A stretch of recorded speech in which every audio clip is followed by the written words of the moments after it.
Voilà, alors après la présentation d'Annette Becker, on va évoquer, je dirais, au cours de cette table ronde, plutôt des problématiques liées au musée d'art moderne et d'art contemporain. Donc on quitte, je dirais, l'univers des musées d'histoire.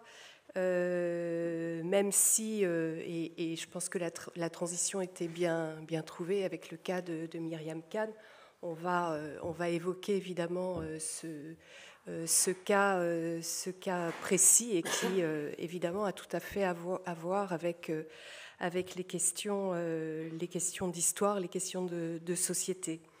Je voulais remercier Philippe Barba de son invitation et oui, évidemment, peut-être que le travail que nous faisons au musée Picasso, à un moment où la figure de cet artiste dominant est en tout cas discutée, on a engagé, je dirais, tout un travail sur ces questions je dirais de muséographie aussi, et de présentation d'un artiste dans un contexte de sensibilité MeToo, si on voulait résumer de manière un peu grossière ce contexte. Peut-être en introduction et encore une fois de manière assez rapide, évidemment la sensibilité actuelle autour des musées, notamment des musées d'art, est accrue face aux questions du postcolonialisme, avec les questions de restitution, les questions de présentation muséographique, les questions de représentation des artistes femmes dans le contexte du féminisme, le contexte MeToo, les questions raciales depuis les luttes pour les droits civiques jusqu'au Black Lives Matter, mais aussi la question des minorités musulmanes, palestiniennes ou juives, autochtones, les Native Americans, et on revient pour certains d'entre nous de la Biennale de Venise, où cette question de qui est artiste et quels sont les artistes qui font l'histoire de l'art moderne ou de l'art contemporain était évidemment au cœur de cette biennale.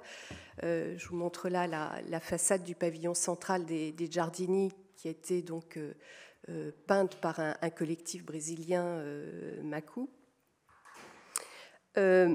Et donc plus spécifiquement, c'est donc une remise en cause d'une histoire occidentale moderniste, occidentalo-centrée, qui fragilise les grandes figures masculines qui sont vues comme dominantes, comme Matisse, Picasso, Kandinsky, ou encore Pollock, etc. Et cette fragilisation, elle se sent dans les études universitaires.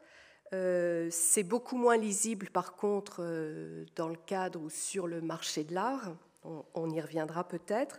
Et c'est dans ce contexte que le musée ou l'institution est confronté donc à une position délicate entre son rôle conservatoire, son rôle patrimonial, prescripteur, mais aussi son rôle social et politique.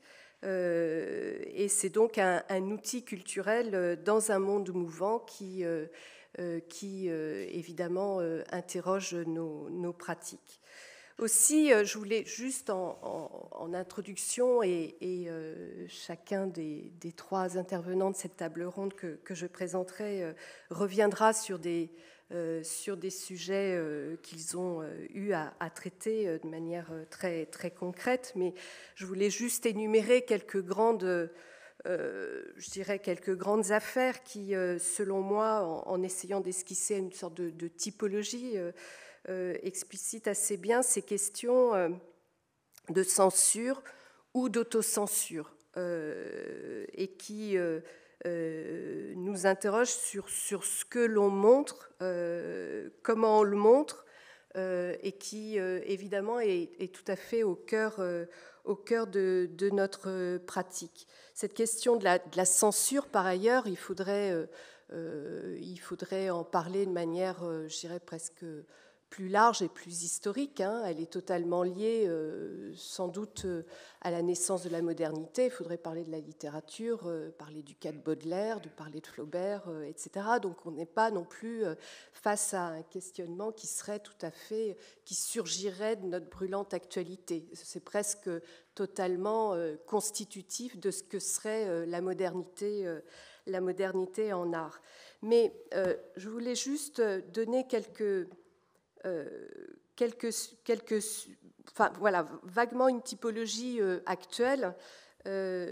Notamment, je crois que dans les exemples les plus récents de ce qu'on pourrait appeler de l'autocensure, il y a évidemment, en tout cas dans le monde de l'art moderne et contemporain, quelque chose qui nous a beaucoup frappé, c'est le cas de cette exposition Guston, qui était organisée par la National Gallery of Art de Washington, la Tate Moderne de Londres et les musées des Beaux-Arts de Boston et de Houston, qui était prévue, qui devait ouvrir en 2020 et qui a été reportée en 2024 pour je dirais, une sorte de frilosité de la part des organisateurs face à la question de la réaction supposée, ou en tout cas qu'il supposait du public face à cette figure du Ku Klux Klan, dans lequel Guston, artiste juif, lui-même extrêmement militant en faveur des droits civiques, s'était lui-même représenté avec la cagoule du Ku Klux Klan dans un acte évidemment accusatoire.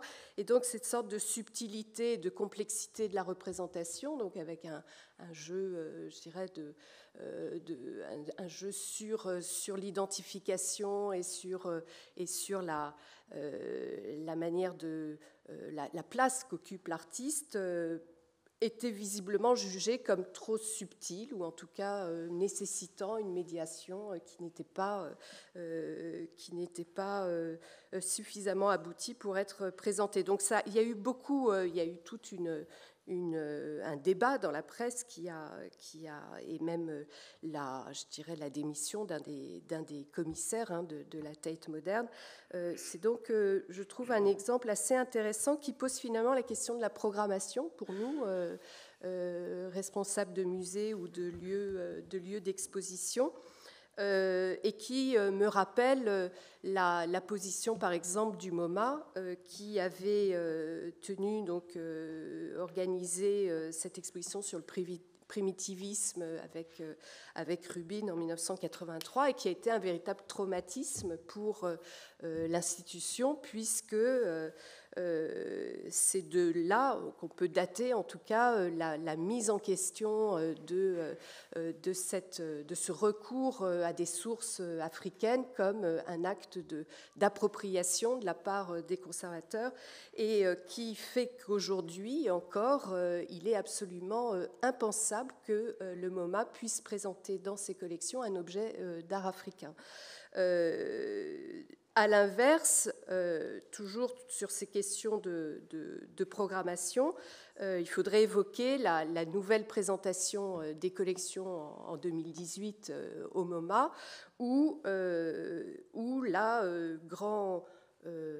dirais grand changement dans un contexte où Trump est trop de pouvoir, grand changement vers une vision beaucoup plus inclusive, où la plupart, enfin en tout cas le nombre de femmes artistes et d'Afro-Américains était extrêmement important. Et évidemment, la salle la plus emblématique a été cette salle où a été confrontée face aux Demoiselles d'Avignon, qui est donc le saint du saint du modernisme au MoMA, la toile de Fess Ringgold, Die, qui en fait avait été réalisée par cet artiste en 1967, plutôt en référence à Guernica, mais Guernica n'est plus là. Et donc, il y avait dans cet accrochage un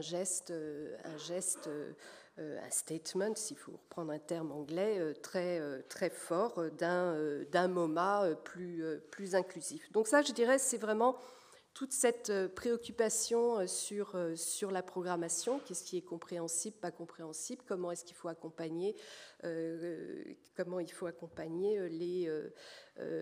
dirais, le contexte culturel et social de notre temps. Dans autre type de position qui peut nous interroger sur la question de la censure ou de l'autocensure, c'est comment, sur des sujets qui sont aujourd'hui vus comme heurtant la sensibilité actuelle, comment on met en place un type de médiation, d'accompagnement spécifique. Alors, il y a, pour exemple, évidemment, j'ai pensé à l'exposition sur les portraits de Gauguin qui avait été organisée par la National Gallery de Londres et par le musée d'Ottawa en 2019, où, au moment de la polémique autour de Polanski, cette exposition a été accompagnée, alors a suscité une grosse polémique aussi dans la presse sur le rapport de Gauguin avec les jeunes filles polynésiennes, et où tout un nombre de cartels a pu préparer le public par rapport à cette question. On reviendra à cette question du biographique. Autre dossier qui avait été beaucoup commenté, c'est le fameux accrochage du Rijksmuseum d'Amsterdam, qui prenait en charge une présentation avec de nouveaux cartels. Tous les cartels ont été réécrits, validés par un comité de déontologie de la communauté muséale, où on fait disparaître toutes les dénominations jugées offensantes comme nègre, esquimau, nain, sauvage, sauf, et ça c'est important, si le titre a été choisi par l'artiste lui-même. C'est quelque chose qui est... Ce questionnement sur les titres, c'est quelque chose que nous avions mené aussi dans le cadre de l'exposition sur le modèle noir, et qui est assez passionnant, parce qu'il y a évidemment des titres qui relèvent d'une typologie ou d'une vision muséale, en tout cas créée par les conservateurs successifs des musées. Évidemment, depuis la France, ce travail muséographique au Rijksmuseum, qui est allé beaucoup plus loin également sur la question de l'esclavage, où des tableaux de Rembrandt étaient commentés à la lumière de l'histoire de l'esclavage, même si ce thème-là n'apparaissait pas, par exemple dans la Ronde de nuit, de manière très claire, il y avait une mention sur le lien avec l'histoire de l'esclavage. En France, c'est une position qui a été vue comme très politiquement correcte.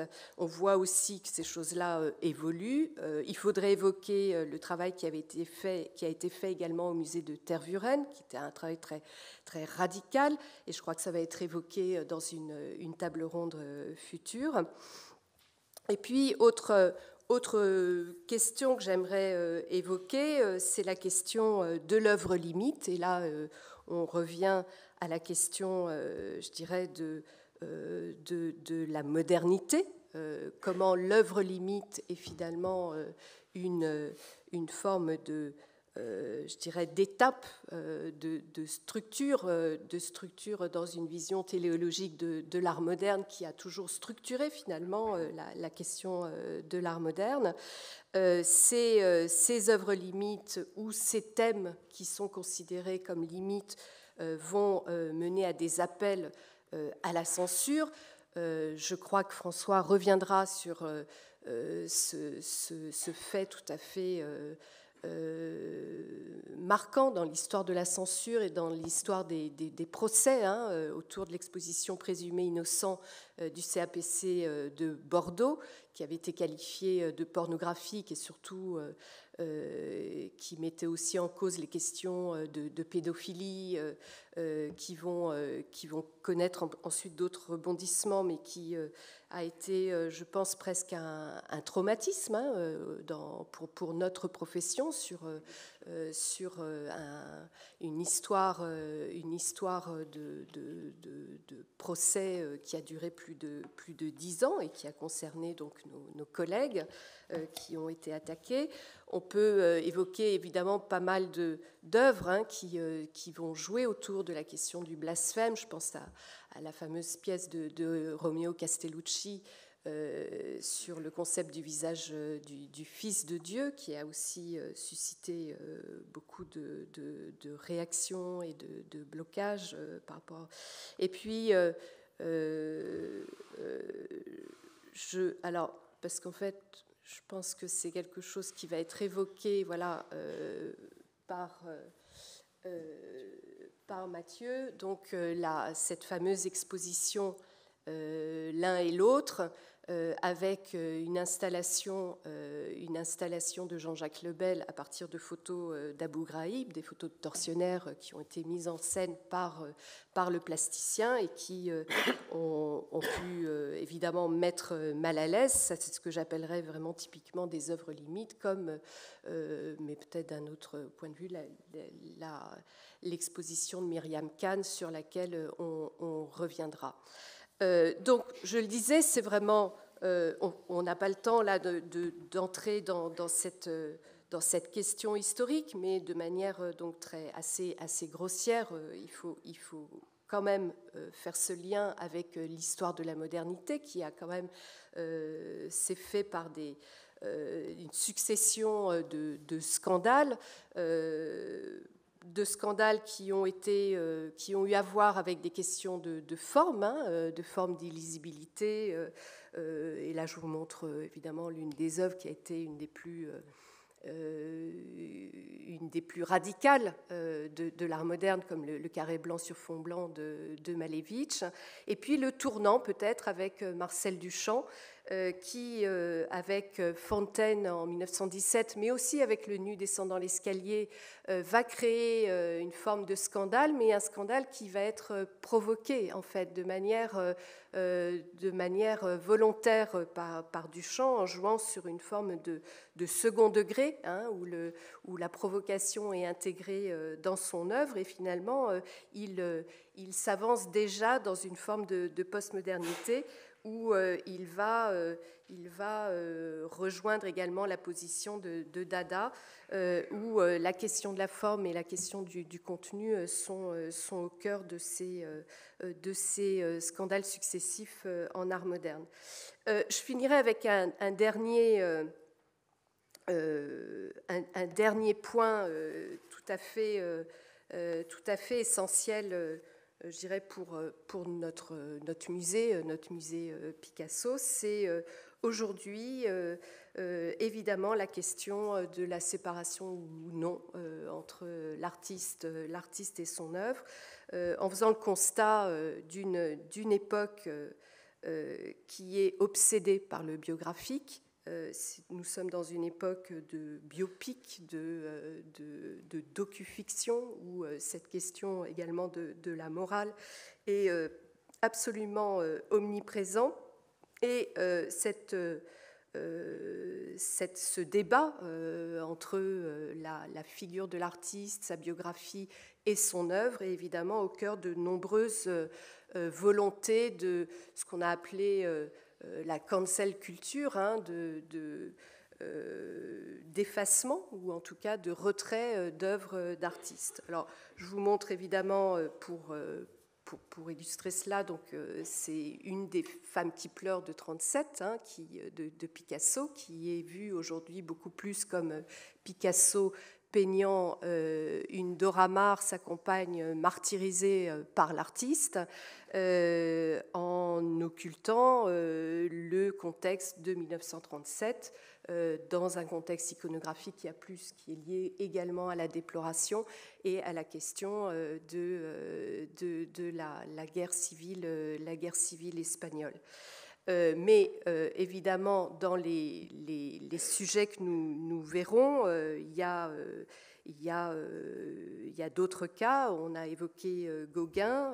On va voir avec Véronique Capio donc la question de Félicien Rops.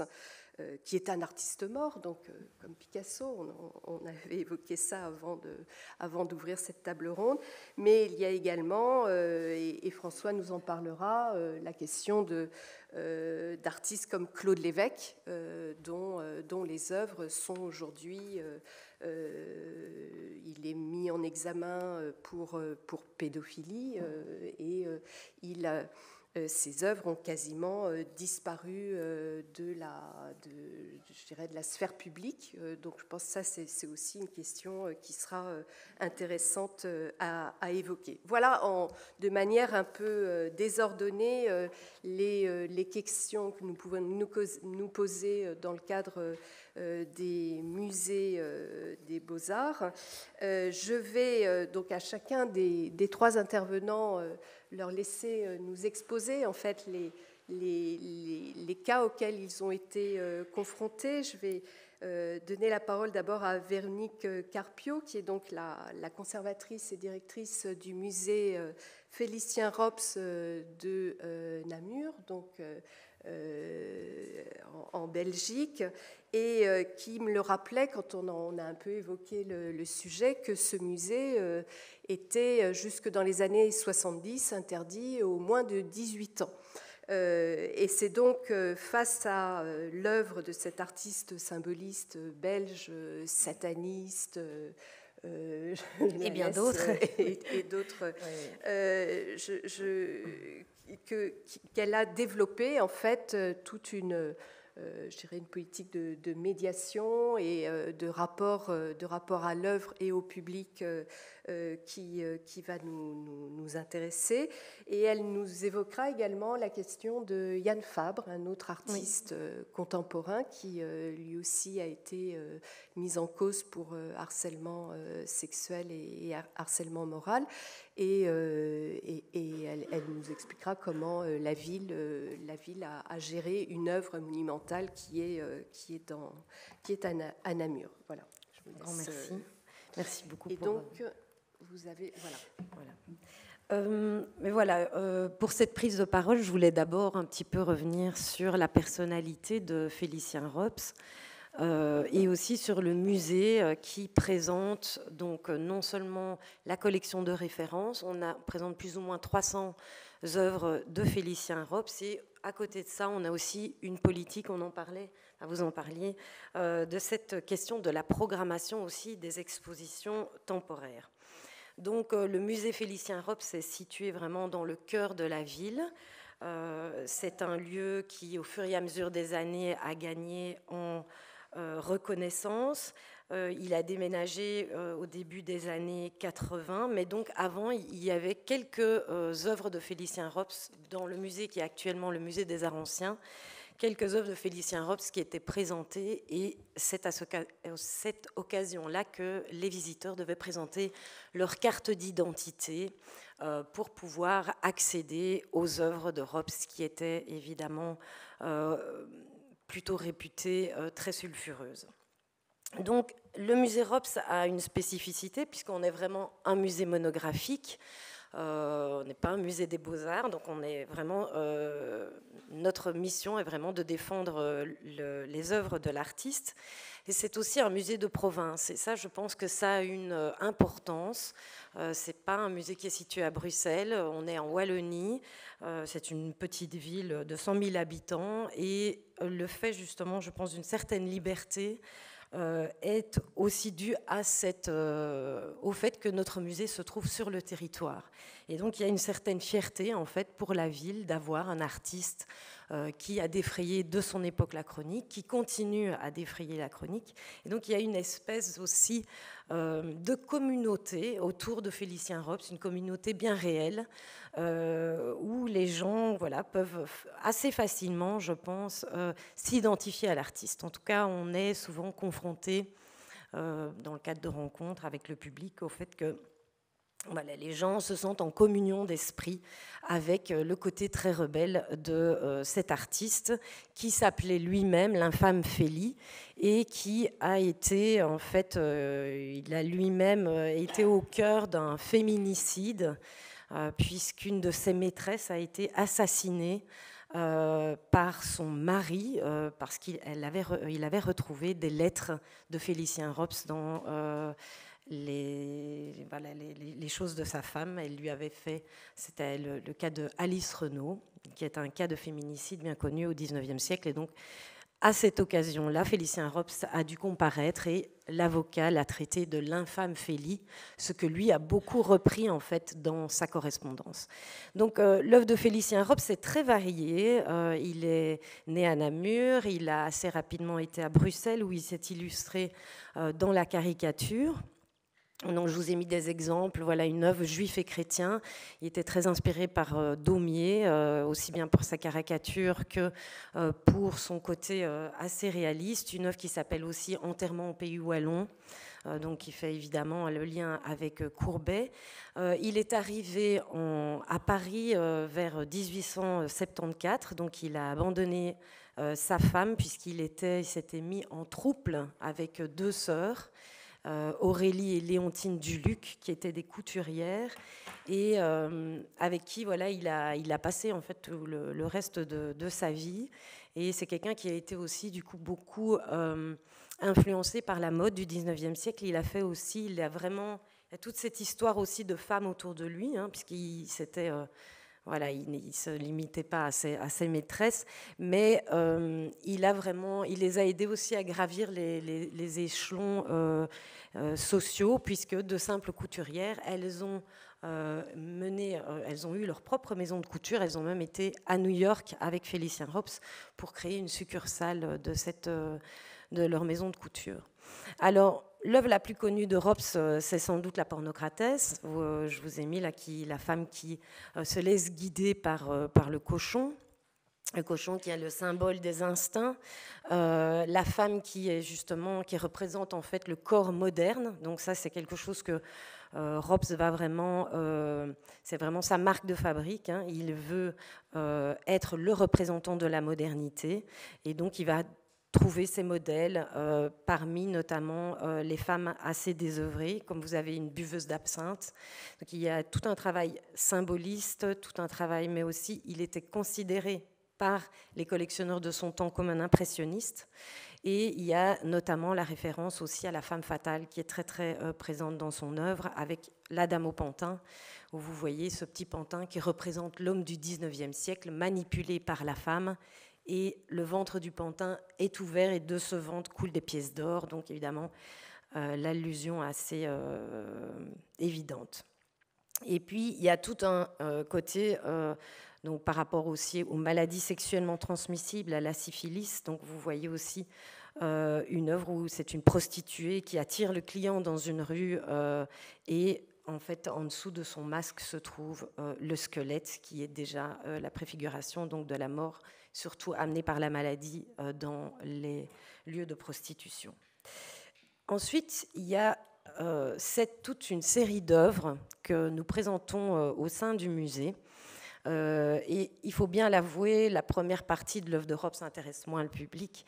Les gens ne viennent pas trop pour la caricature, pas trop non plus pour le réalisme, encore moins pour les peintures de paysages de l'artiste, mais il est évidemment réputé pour son œuvre sulfureuse, son œuvre érotique.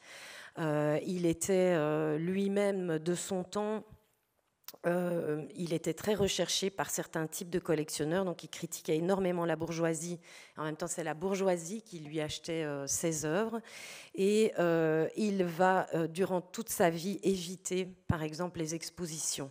Donc c'est quelqu'un qui va chercher à être... il parlait de druidisme, donc il cherchait en fait à être apprécié par des gens avec qui il était en communion d'esprit, mais pas du tout pour le grand public. Donc là aussi, on est quelque part en porte-à-faux en ayant créé ce musée, en accueillant près de 23 000 visiteurs par an. On est un peu en porte-à-faux par rapport à la volonté de l'artiste.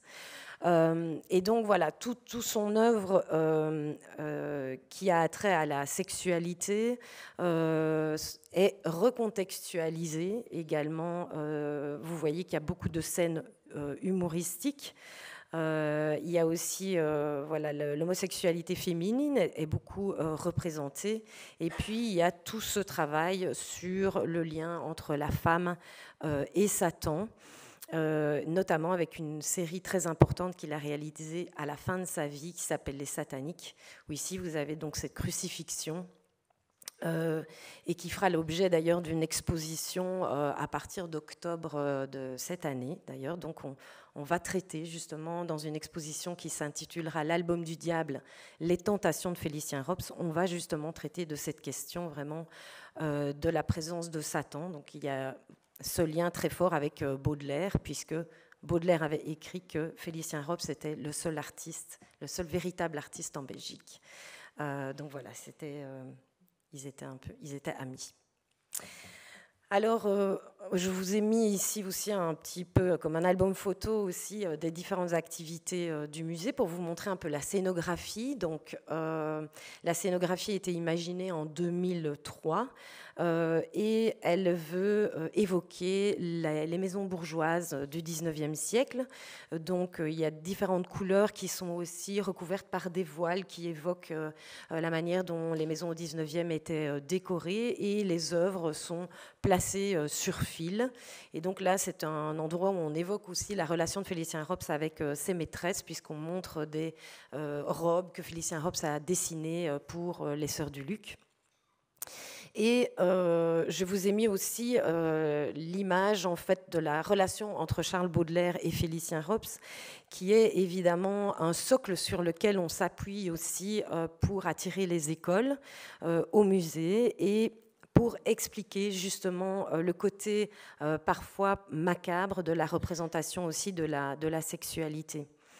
Alors on a également, vous voyez l'endroit où il y a un petit fauteuil, on a réalisé un travail qui est toujours en cours depuis une vingtaine d'années. On a un site qui s'appelle ropslettres.be.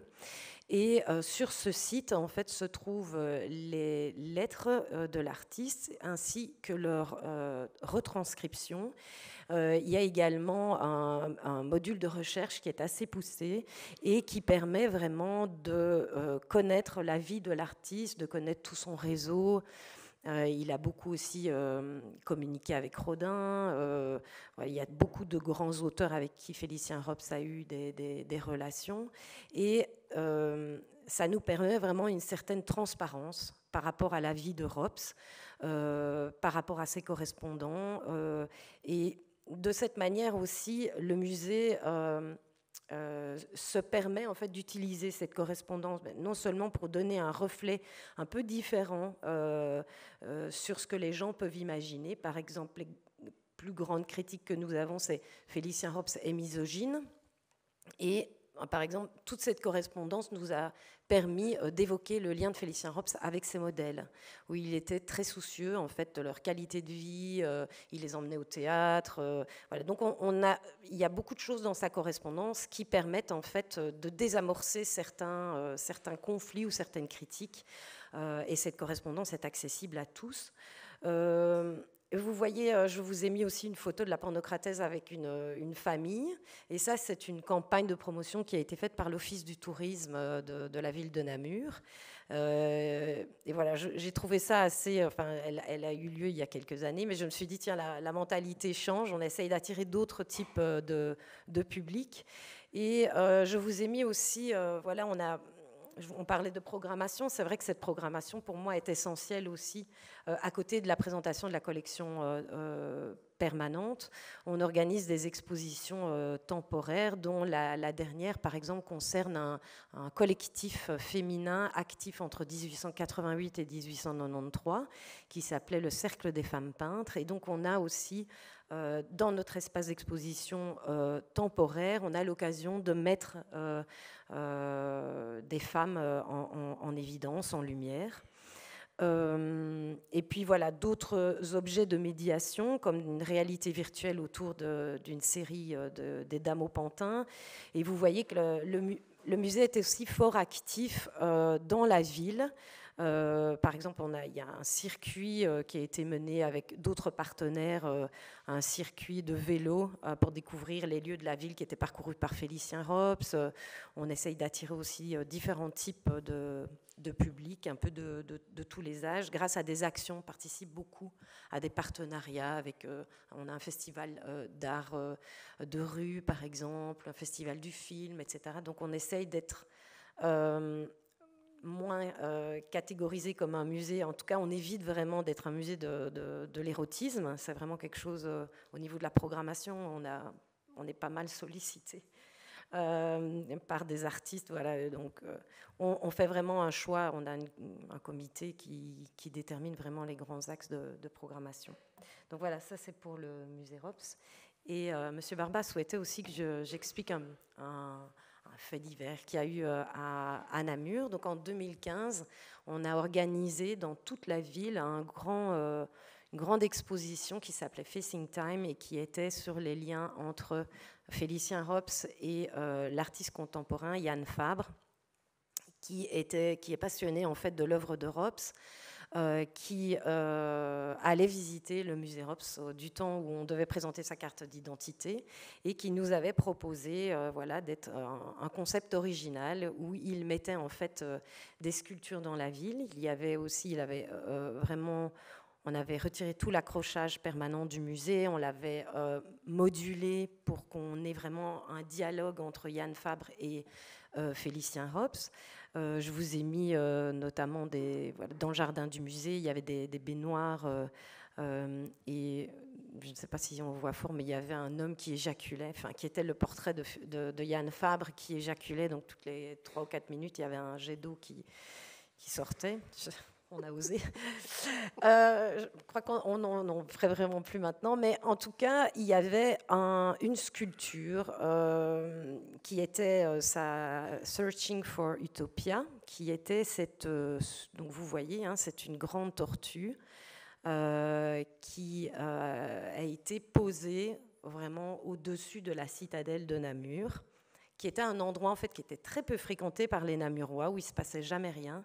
Et depuis que cette sculpture, il y a tout le temps du monde en fait depuis 2015 autour de cette sculpture, et c'est l'artiste en fait, donc Yann Fabre, qui chevauche la sculpture. Et quelques années plus tard, donc, il y a eu une campagne en fait crowdfunding. Les gens ont décidé de se battre pour garder la sculpture qui avait été placée là. Les politiques se sont vraiment démenés, ils ont trouvé du financement. Bref, quelques mois après l'exposition de la sculpture, qui m'a quand même valu quelques lettres de menaces, je tiens à le dire. On m'a écrit, notamment, le problème était que Yann Fabre était flamand. Et beaucoup de gens ne comprenaient pas pourquoi la région wallonne dépensait de l'argent pour acheter une œuvre d'un flamand. Et pourquoi pas un wallon. Donc voilà, et cette sculpture finalement a été acquise, et donc toujours au-dessus de la citadelle de Namur, génère toujours beaucoup de tourisme, et est vraiment devenue l'emblème de la ville, alors que en fait, l'emblème de la ville, c'est l'escargot. Et donc maintenant, tout doucement, on se dirige plutôt vers la tortue. Donc, beaucoup de Namurois étaient fort choqués. Ça a fait beaucoup de bruit. Il y a eu des articles, etc. Et en 2018, Yann Fabre il y a eu une lettre ouverte de certaines de ses danseuses, puisqu'il a un côté art plastique, mais il a aussi un studio de danse. Et des danseuses l'ont accusé de harcèlement moral et sexuel. Suite à ça, voilà, on a un peu attendu, et en 2018, il a été jugé coupable, 18 mois de prison avec sursis. Et là, il y a plusieurs groupes féministes qui ont demandé de retirer la tortue de la citadelle. Alors, vous voyez une action, par exemple, qu'elles ont menée devant la tortue. Là, c'est de l'art. Et les politiques à ce moment-là se sont vraiment, ont dû prendre position, évidemment. Donc le bourgmestre de la ville a décidé que voilà, on ne parlait plus de ce sujet, la statue allait rester en haut de la citadelle, mais il s'est passé la même chose en fait au Musée royal des Beaux-Arts où il y a des dessins de Jan Fabre dans un escalier, et pendant les 18 mois qu'ont duré sa peine, l'escalier des Musées royaux des Beaux-Arts, l'éclairage a été éteint. Et ils ont décidé de faire un peu pareil dans notre ville, puisqu'ils ont éteint l'éclairage public le soir près de la sculpture, et ils ont décidé de bander les yeux de l'artiste avec un bandeau noir qui toutes les nuits était retiré, bandeau noir que les services communaux allaient remettre tous les matins. Et ils avaient également écrit donc, le texte que j'ai copié ici, par rapport donc, à la condamnation de Jan Fabre pour ses 18 mois de prison, et pour expliquer voilà, que la ville condamnait ce qu'il avait fait, mais que la sculpture allait rester. Donc voilà, ça c'était notre petit scandale namurois. Merci beaucoup.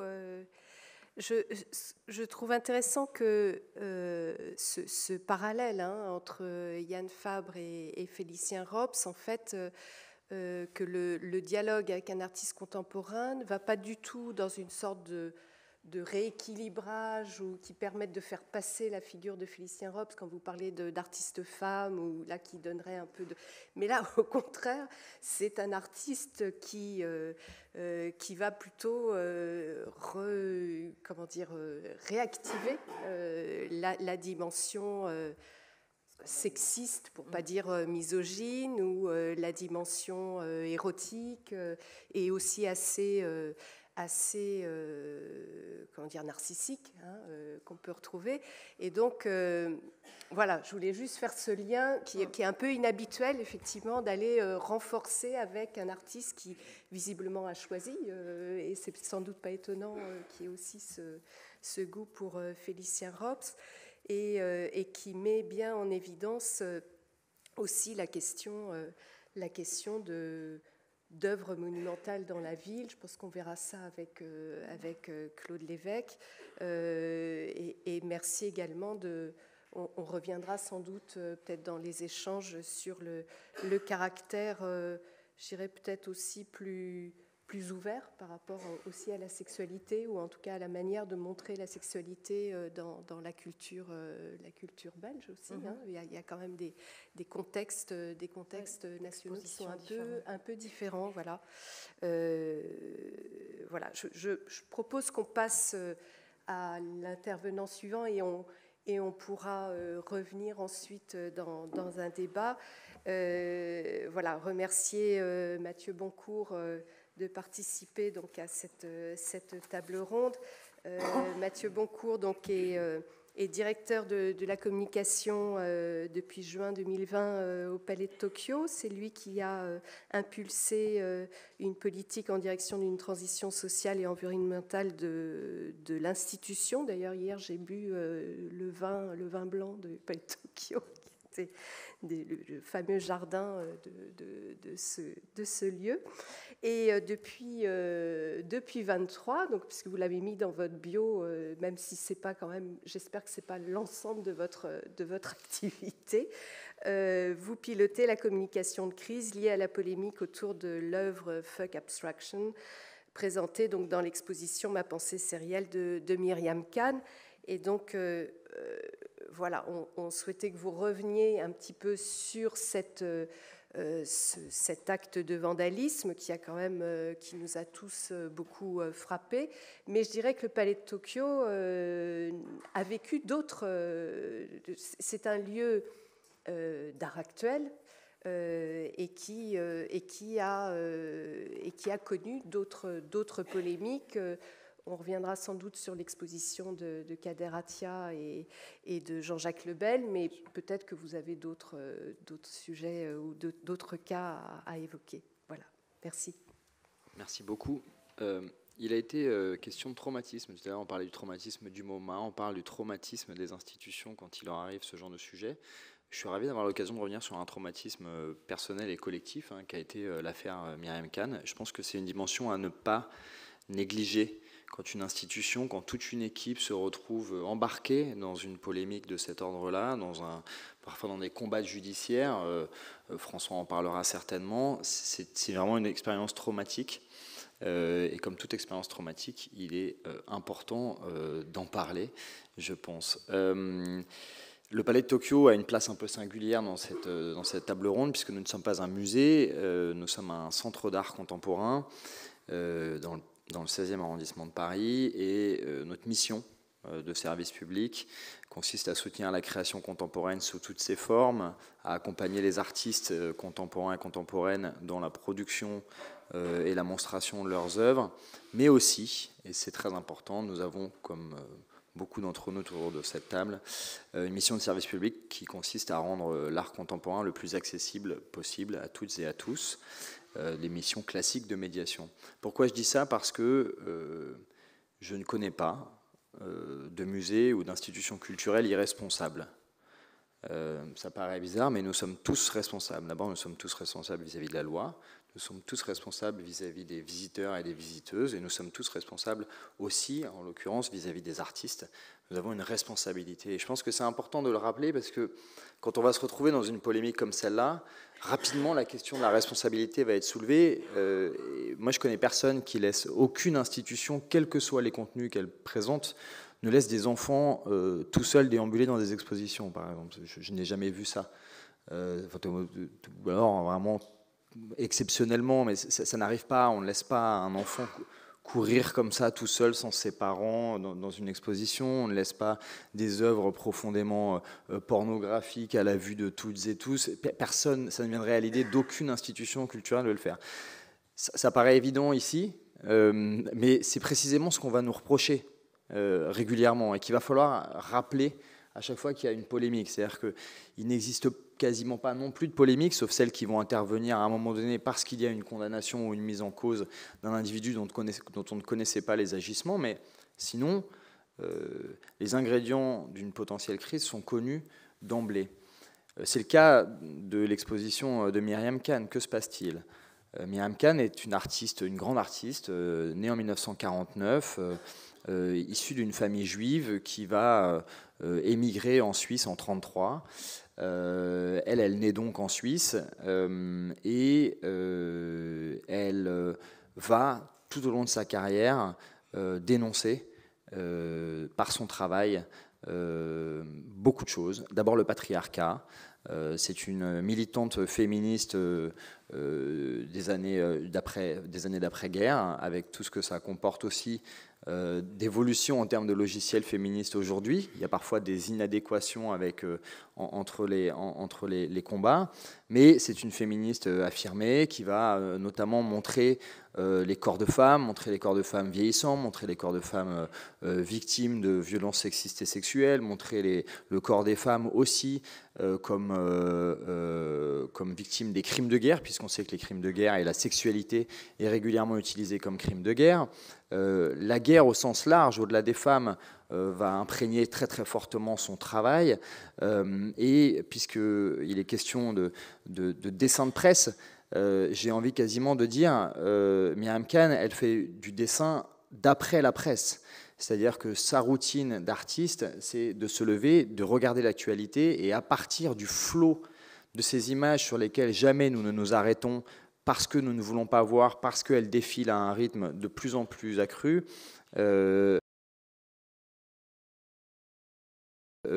sur ce flot-là, elle va à un moment donné imposer un arrêt qui va être un arrêt pictural, et à partir duquel elle va faire œuvre, et ainsi fixer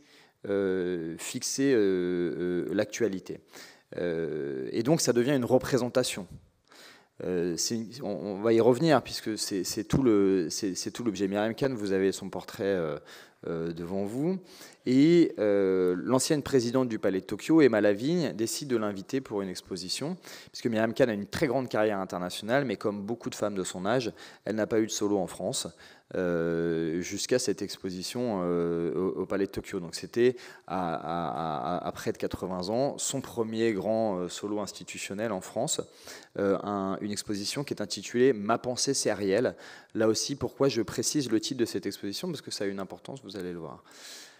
Myriam Khan, elle considère l'accrochage comme faisant partie de son travail. Et donc, on va l'inviter et elle va venir, elle accroche elle-même, elle va venir avec plus d'œuvres que le nombre d'œuvres qu'elle va montrer dans nos espaces, pour pouvoir, sur place, choisir et adapter son exposition à l'espace et à ce qu'elle a envie de montrer. L'accrochage est quasiment performatif, mais pour les équipes du Centre d'Art, ça pose tout de suite une première question, et pour les curatrices notamment, ça pose une première question, c'est que va-t-elle montrer ? Puisqu'on ne le sait pas, elle vient avec un corpus d'œuvres qui est très conséquent, elle produit énormément, et que va-t-elle montrer ? On ne le sait pas. Mais en revanche, on sait d'emblée que ces œuvres sont particulièrement choquantes, toutes. On y voit des sexes en érection, on y voit des vulves, on y voit des enfantements, on y voit des agressions sexuelles, on y voit des coups de poing, et cet accrochage va toujours placer ces œuvres de façon en correspondance directe avec le regard du visiteur. C'est-à-dire que quand vous avez une œuvre qui représente un coup de poing, elle va faire en sorte que le poing se situe à la hauteur du visage du regardeur ou de la regardeuse, en fait. Donc elle a cette dimension-là. Donc nous, on sait ça. Mais en revanche, sur le choix définitif des œuvres, nous ne l'avons pas. Et puis, quand elle fait son accrochage, évidemment, on prévoit la médiation d'emblée avec un message du type de ceux qui ont été montrés jusqu'à maintenant, à savoir certaines œuvres sont susceptibles de heurter la sensibilité du public, et notamment des plus jeunes.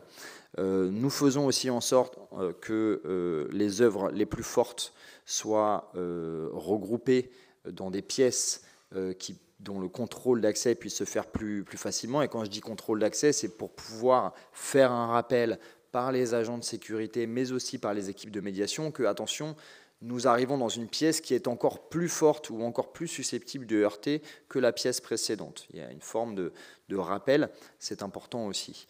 Myriam Khan, dans l'une des pièces consacrées à ces œuvres liées à la guerre, va décider d'accrocher ce tableau qui s'appelle Fuck Abstraction. Pourquoi s'appelle-t-il Fuck Abstraction ? Madame Becker nous l'a rappelé très justement tout à l'heure, c'est une œuvre qui a évolué dans le temps, mais qui, dans sa version que vous voyez là, fait référence aux crimes de guerre commis à Boutcha, dans une période historique qui est actuelle, ou quasi actuelle. Et en fait, c'est pas initialement, elle ne fait pas initialement référence à ces crimes-là, mais elle le représente dans ce cadre-là, avec une dénonciation implicite des crimes de guerre qui, de tout temps, ont placé la sexualité et les violences sexuelles comme armes de guerre. Et on va y voir, d'un point de vue du point de vue de la représentation, un personnage qui est grand, qui est fort, qui, pareil, dans l'histoire de l'art, alors je vous prie de m'excuser, je ne suis pas historien de l'art, mais quand même dans l'histoire de l'art, souvent le bourreau ou l'oppresseur va être représenté comme étant plus grand, plus fort qu'une victime qui va être picturalement représentée comme plus faible, plus frêle, plus petite. Les équipes du Centre d'Art, à ce moment-là, au moment de l'accrochage, voient quand même qu'il y a un risque dans la perception qui peut être faite par les visiteurs et les visiteuses de cette œuvre. Quel est-il ce risque ? Le risque qu'on puisse voir dans cette figure frêle, dont les mains sont attachées dans le dos, en position de soumission, un enfant. Et au-delà de ça, il s'agit d'un acte sexuel, et donc même s'il ne s'agit pas d'un enfant, il y a quand même potentiellement œuvre pornographique, et on se place tout de suite dans un référentiel juridique, c'est-à-dire qu'on va dire attention, et là on est avant même l'ouverture de l'exposition, attention, l'article 227-23 et 227-24, ce sont deux articles du Code pénal qui encadrent la question dans un des deux articles, c'est la question de la diffusion d'images à caractère pédopornographique. Dans l'autre, l'article 227-24, c'est l'exposition de mineurs à des images à caractère pornographique. Pourquoi ces articles sont intéressants? Parce qu'ils ne considèrent pas juste l'image réelle, mais depuis 1998 est inclus la question de la représentation. Donc le texte de loi parle de représentation. Donc ce n'est pas juste une vraie image qui pose problème, c'est y compris la représentation pose problème. On dit à l'artiste, attention, il y a quand même un danger. Elle dit, attention, non, il ne s'agit pas d'un enfant, je veux montrer cette œuvre. Et si je ne la montre pas, j'annule l'exposition. Parce que, encore une fois, on a affaire à une militante. Et donc, elle nous met tout de suite dans un rapport de force. Mais nous, je le rappelle, nous sommes un lieu qui est aussi au service des artistes et à l'écoute des artistes et dans le dialogue avec les artistes. Et elle nous explique, ça n'est pas un enfant. Pourquoi vous refusez de voir des choses qui sont montrées à longueur de journée dans les médias? Et moi qui vous la montre en œuvre, en ayant fait le choix de ne pas faire l'abstraction, justement, de fuck abstraction, je refuse l'abstraction, je vais vous montrer ce que vous refusez de voir au quotidien, ce sur quoi vous voulez faire l'impasse, je souhaite montrer cette œuvre. Très bien, nous nous plaçons du côté de l'artiste. Il y a à ce moment-là, et c'est important de le dire aussi, un débat au cœur de l'institution. Doit-on exposer cette œuvre ou doit-on écouter l'artiste ou doit-on ne pas accrocher cette œuvre? C'est un vrai débat qui va diviser les équipes. Mais on va faire le choix d'ouvrir l'exposition avec, en discussion avec l'artiste, un renforcement de la médiation autour de ce tableau.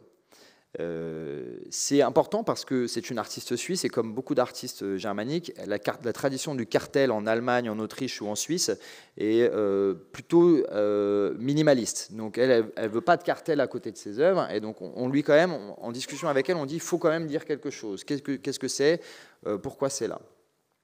Et nous renforçons la médiation dans la salle où est présenté ce tableau. L'exposition va s'ouvrir. Nous n'allons avoir aucun retour d'aucune sorte, d'aucun visiteur, pendant 1 mois et demi.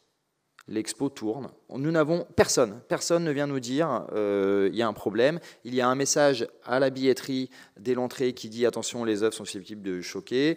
Il y a un message à l'entrée de l'exposition avec un message oral des gardiens qui vont contrôler les billets. Il y a des équipes de médiation qui tournent dans les espaces.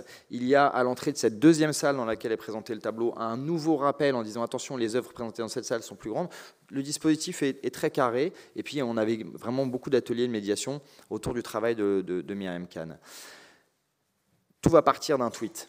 Tout va partir d'un tweet d'un ancien journaliste reconverti en chasseur de pédophiles qui s'appelle Karl Zero. Le thème de la chasse aux pédophiles est un thème profondément lié aux idéologies QAnon, il faut le savoir, puisque derrière, il y a ce mythe médiéval de l'utilisation de sang d'enfants, de rituels pédosatanistes auxquels les grands puissants de ce monde sont supposés se livrer en secret. C'est l'exemple du Pizzagate à Washington, par exemple. Et lui va poster une photo sur son réseau social, sur Twitter, de ce tableau, sans le dispositif de médiation qui l'accompagne. Rien. Il extrait l'œuvre, qui pourtant est située dans une exposition qui s'appelle « Ma pensée sérielle ». Donc la pensée est sérielle précisément, il s'agit de série, pas juste d'une œuvre unique. Il va l'extraire, la présenter sans aucune mise en garde et se rendant donc coupable de quelque chose que nous ne commettons pas en tant que centre d'art. Nous mettons en garde, nous restreignons l'accès, nous accompagnons le regard. Lui la poste frontalement en l'isolant et en disant « décrochez, voilà ce que le palais de Tokyo expose, bande de pédos, décrochez ce tableau ». Les sphères complotistes, QAnon, la fachosphère de Twitter va reprendre ce tweet qui va être vu plus d'1 million de fois, mais se limiter à la sphère des réseaux sociaux avant qu'une semaine plus tard, une députée du Rassemblement national n'arrive au palais de Tokyo à 11h59. Nous, on ouvre à midi. Elle arrive à 11h59 avec son assistant parlementaire et elle va venir en débordant les équipes de sécurité et les équipes de médiation, c'est-à-dire elle fonce immédiatement, va se poster devant le tableau et commet une vidéo. Alors, avant même que tous les dispositifs aient pu se mettre en place, commet une vidéo dans laquelle elle reprend la thématique de ce qui a été évoqué par 15-0 pour nous demander de décrocher en tant que membre de la commission pour les droits de l'enfant, en tant que membre de la commission culture. Caroline Parmentier, par ailleurs l'ancienne attachée de presse de Marine Le Pen, et elle va se filmer devant ce tableau à nouveau en le diffusant, y compris à des mineurs, y compris partout sur Instagram, sur Twitter, là où il n'y a pas le travail que nous faisons, ce travail de responsabilité. Dans ces lieux irresponsables, elle va à nouveau diffuser ce tableau. Donc c'est un peu comme si j'allais l'afficher sur la façade rue Vivienne, sans aucun message. Voilà. Et elle va interpeller la ministre de la Culture, Rima Abdul-Malak, lors des questions au gouvernement. Et à ce moment-là, va s'opérer dans le centre d'art un véritable virage, puisqu'on va voir arriver des visiteurs et des visiteuses qui ne viennent plus que pour ça, qui arrivent et tentent de faire la démonstration qu'ils ont pu voir le tableau avec leurs enfants. Ils vont, encore une fois, faire abstraction de l'ensemble des œuvres qui sont présentées à l'exposition pour aller voir celle-là. Nous sommes obligés de renforcer à nouveau la médiation, de renforcer la sécurité, et on est obligé de se reposer cette question. Doit-on décrocher ? Rima Abdul-Malak répond à la députée, ça n'est pas à vous ni à moi de juger s'il y a infraction à la loi, c'est à la justice. Eh bien, ce sera chose faite assez rapidement derrière, puisque 4 associations, toutes liées à la manifestation pour tous, vont avoir l'idée. Alors, je dois dire que il faut s'attendre à tout quand il s'agit de censure, et notamment à une grande innovation d'un point de vue du droit, puisque on connaît l'affaire de présumés innocents. C'est une affaire qui a été traitée du côté pénal et qui donc a duré plus d'une dizaine d'années. Ça a été un combat judiciaire extrêmement fort. Mais en l'occurrence, ils ont une idée géniale. Ils vont devant le juge administratif faire un référé liberté. Qu'est-ce que c'est le référé liberté? C'est quand il y a une atteinte grave à une liberté fondamentale, vous avez le droit d'aller devant le juge administratif, lui demander de statuer en urgence sur une question qui lui est posée. Alors, normalement, ce sont plutôt des associations d'aide aux demandeurs d'asile qui vont utiliser ce type de procédé pour arrêter, par exemple, une mesure d'expulsion. Là, on a 4 associations qui, agissant prétendument agissant au nom des droits supérieurs de l'enfant, vont saisir le juge administratif en disant il y a une atteinte grave éprouvée à l'intérêt supérieur de l'enfant, voilà, qui est une des libertés fondamentales, et demande de décrocher le tableau. Et comme ils pensent qu'ils peuvent perdre, assortissent cette demande, s'il n'est pas décroché, à ce qu'au moins l'exposition soit interdite aux moins de 18 ans. Voilà. Le juge administratif statue en 48 heures pour dire non. Et sur quoi s'appuie le juge administratif? Et c'est là que c'est important.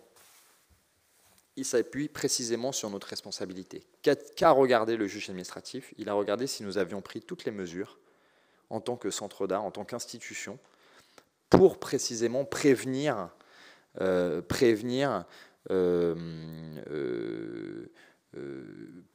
entourer, accompagner la réception de cette œuvre. J'ai indiqué que c'était des associations liées à la manifestation pour tous, mais un autre front nous guettait, qui aurait été possible, et je pense que je ne peux pas être malhonnête, enfin je serais malhonnête si je ne précisais pas que nous avions, nous, Centre d'Art, aussi dans notre viseur, et en tout cas dans notre anticipation, en tête, on pouvait aussi tout à fait être attaqué par des associations, par d'autres associations qui auraient pu être choquées par cette œuvre. Quid des victimes de violences sexistes et sexuelles, quid des victimes de viols, quid d'un ensemble de visiteurs et de visiteuses du Centre d'Art qui pourraient à juste titre, être choquée par la présentation de cette œuvre. Et ça a failli être le cas. Une association féministe s'est présentée au tribunal administratif avant de se rétracter, constatant que les autres associations qui étaient là étaient toutes liées à la Manif pour tous. Mais on avait, nous, en tout cas, Guillaume Desanges, le président du Palais de Tokyo, et les équipes, tout cela bien en tête. C'est ensuite, évidemment, les associations ont fait appel. C'est ensuite allé au Conseil d'État qui a à nouveau confirmé la décision du tribunal administratif, estimant que nous avions fait notre job correctement et qu'il ne fallait donc pas décrocher. Mais la censure est plus forte que la justice, puisque alors que nous nous pensions enfin libres d'exposer ce tableau en conscience et en confiance, comme dirait notre président Guillaume Desanges, eh bien, ce tableau va être vandalisé à une semaine de la fin de l'exposition par un ancien député FN, auteur de nombreux livres vantant les barbouzeries qu'il avait commises en Afrique, et qui vandalise donc, qui va se présenter avec une bouteille de Smecta à l'intérieur de laquelle est caché de l'acrylique violette. Je vous rejoins, Madame Becker. Il a fait un formidable travail. C'est plutôt bien fait comme c'est plutôt bien fait comme vandalisme. Et il va être interpellé. Et quelle va être la décision du Centre d'Art? C'est de porter plainte, évidemment, mais de porter plainte à deux motifs. Évidemment, il y a dégradation de biens. Donc, quand on va voir l'officier de police judiciaire et qu'on porte plainte, on dit l'œuvre a été dégradée, mais il y a un nouvel outil juridique qui est l'atteinte à la liberté, l'atteinte à la liberté d'expression, en fait. Alors, finalement, le procureur de la République ne retiendra pas cette deuxième qualification, et il se base que sur la dégradation de biens. Et le Centre d'Art décide de continuer à montrer le tableau vandalisé jusqu'à la fin de l'exposition, en lien avec l'artiste. On a beaucoup discuté avec l'artiste. Voulait-elle décrocher? Non, nous avons décidé de montrer le résultat de ce vandalisme. En fait, que veut dire, quelle est la violence de cette volonté de censurer, jusqu'où va-t-elle? Et nous voulions montrer ça, et donc nous avons aussi accompagné cette monstration d'un cartel expliquant que l'œuvre avait été dégradée, quels avaient été les motifs invoqués pour la dégradation, et pourquoi nous avions décidé, en accord avec l'artiste, de garder cette œuvre. Alors, elle a depuis été restaurée. L'artiste a longuement hésité, mais finalement a décidé de restaurer la toile, et donc elle a été restaurée. La procédure est toujours en cours vis-à-vis de l'auteur présumé des faits, voilà, qui devrait bientôt, en tout cas, déboucher sur un nouveau procès. Et c'est pas, je vais m'arrêter là, mais c'est pas la première fois. Effectivement, on a parlé des œuvres de Jean-Jacques Lebel. Quelle est la résonance avec tout ça? À chaque fois, on est sur des images qui s'appuient sur des images d'actualité, puisque l'œuvre de Lebel, ce sont les images d'Abu Ghraib qu'on a toutes et tous vues. On les a toutes et tous vues passer. On ne les a pas regardées, mais on les a toutes et tous vues passer. On les a vues passer au journal télévisé, on les a vues passer sur les réseaux sociaux. Ces images, on les connaît. Mais parce qu'à un moment donné, un artiste va décider d'en faire œuvre. Alors, dans le cas de Lebel, une installation qui a été interdite au moins de 18 ans au Palais de Tokyo, sur un nouveau, responsabilité, on ne fait pas n'importe quoi, on sait ce qu'on montre, mais qui, en fait, nous oblige à nous arrêter parce que d'un coup, on n'est plus dans l'image, on est dans la représentation. On est dans un travail d'artiste, en fait, qui va nous mettre en face de choses très choquantes, et qui va faire ce choix de la frontalité, en fait, du regard, précisément peut-être pour nous alerter sur ce que nous refusons de voir. Je ne qualifierais pas ça, mais en tout cas, voilà, Poison soluble, Fuck Abstraction, les titres nous éclairent aussi sur ce qu'ont voulu faire les artistes avec ces œuvres. Merci Mathieu.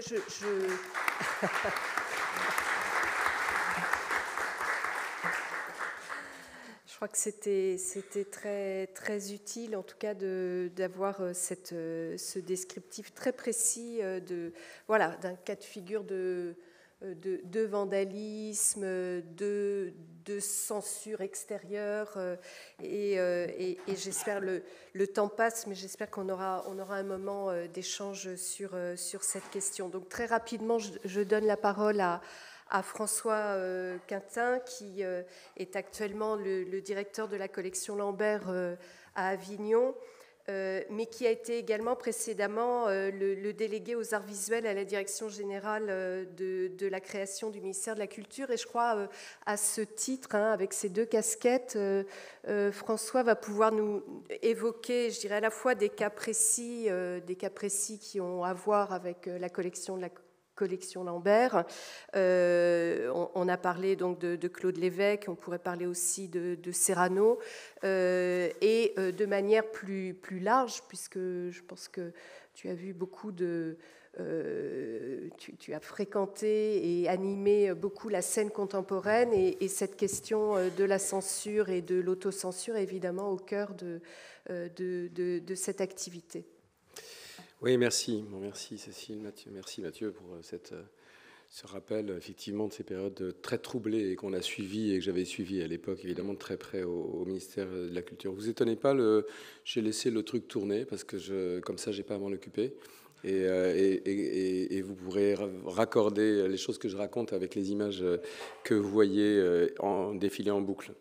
Oui, merci de cette invitation. Moi, je ne suis pas un spécialiste des questions de censure ou des questions de droit, loin de là. Et comme tu l'as rappelé, effectivement, j'ai été finalement témoin, en étant délégué aux arts visuels, de beaucoup de situations, et notamment aussi sur les questions mémorielles dont on parlait tout à l'heure. On ne peut pas parler de tout, hein, mais je voudrais aller assez vite pour qu'on ait un peu le temps aussi d'échanger. En tout cas, ma position aujourd'hui n'est pas évidemment de statuer sur des questions de bien fondées ou non, de questions de censure. Ce mot, évidemment, de censure, c'est un mot qui porte évidemment une connotation extrêmement forte de privatisation des libertés, de corsetage du geste créatif. Et c'est le synonyme d'un pouvoir sur un autre et d'une restriction de liberté fondamentale. Il n'en reste pas moins que certains sujets sont des sujets qui ne sont pas admis par la société, comme Mathieu le rappelait. Effectivement, les musées, les lieux qui présentent des œuvres sont des lieux en pleine et en totale responsabilité. Voilà, je vais pas rappeler les textes de loi. Mathieu les a un petit peu rappelés tout à l'heure, mais le fameux article 227-24 du Code pénal condamne, je vais vous lire rapidement, le fait soit de fabriquer, transporter, de diffuser par quelque moyen que ce soit, et quel qu'en soit le support, un message à caractère violent incitant au terrorisme pornographique, y compris des images pornographiques impliquant un ou plusieurs animaux, ou de nature à porter gravement atteinte à la dignité humaine, ou à inciter des mineurs à se livrer à des jeux les mettant physiquement en danger, soit de faire commerce d'un tel message, est puni par 3 ans d'emprisonnement et 75 000 € d'amende lorsque ce message est susceptible d'être vu ou perçu par un mineur. Donc la question de l'enfance, la question de la pornographie et de l'enfance est particulièrement mise en évidence dans ce texte de loi, mais pas seulement. Alors, bien sûr, il faut combattre la censure et toutes les formes de censure, la censure surtout illégitime.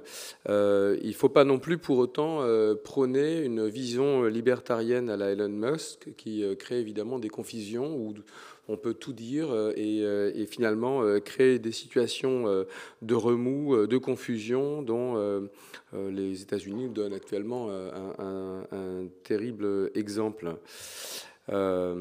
Alors, souvent, la question de l'art est posée sur les questions justement liées à la censure, et cette question de l'art, elle est liée à finalement l'idée que l'art puisse être un régime d'exception, ce qui n'est évidemment pas le cas, hein, mais dans des questions de censure potentielle, est liée à mon sens à trois éléments. Enfin, peut-être que vous avez d'autres de propositions par rapport à ça. D'abord, le fait que l'art montre, hein, tout simplement.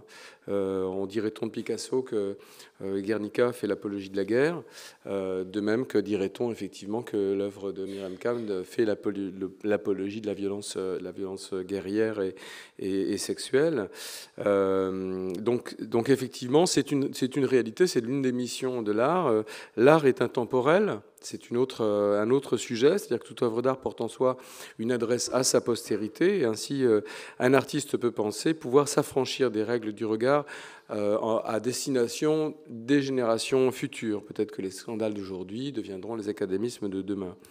Et enfin, évidemment, l'art provoque. Il est à la fois la crainte du pouvoir et l'insubordination, ou du moins l'impertinence ou l'irrévérence. Et c'est évidemment une posture de lisière qui rend impossible toute lecture objective d'une expression légitimement impertinente. Alors bien sûr, il faut rappeler qu'autrefois, les artistes visuels étaient pour beaucoup,